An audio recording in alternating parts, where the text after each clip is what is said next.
정부가 지난 17일 6.17 부동산 대책을 발표했습니다. 문재인 정부에서 벌써 21번째인 부동산 대책을 내놓았는데요. 이번 6.17 부동산 대책의 변화들을 살펴보겠습니다.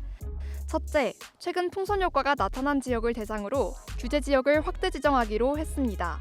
기존의 조정 대상 지역은 서울 전 지역 및 경기도 과천, 하남, 동탄 등 44곳이었는데 인천, 대전, 청주 지역의 대부분이 조정 대상 지역으로 지정되면서 69곳으로 늘어났습니다.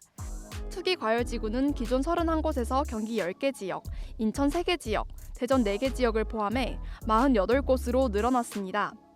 둘째, 개발 호재로 인해 상승이 우려되는 지역을 토지거래 허가구역으로 지정했습니다. 23일인 오늘부터 잠실 마이스 개발사업 및 영동대로 복합개발사업 진행 예정인 주변 지역에 토지거래 허가구역 효력이 발생합니다. 토지거래 허가는 부동산 계약을 체결하기 전에 받아야 합니다. 구청에서 허가를 해주지 않았는데 거래하다 적발되면 2년 이하 징역이나 토지 가격의 30%까지 벌금형에 처하게 되고 계약은 무효가 됩니다. 셋째, 갭 투자를 차단하고 실수요자를 보호하기로 했습니다. 앞으로는 규제 지역에서 주택담보대출을 받으려면 주택 가액, 무주택자 여부에 관계없이 6개월 내에 기존 주택을 처분하고 신규 주택에 전입해야 합니다. 또 실거주 의무가 없었던 보금자리론도 대출을 받은 날로부터 3개월 이내 전입, 1년 이상 실거주로 조건을 강화하기로 했습니다. 아울러 투기지역 및 투기과열지구에서 전세 자금 대출을 받은 상태에서 시가 3억 원 초과 아파트를 구입하는 경우 대출금은 즉시 회수됩니다. 넷째, 재건축 안전진단의 투명성과 공정성을 높이고 조합원의 분양 조건을 강화하기로 했습니다.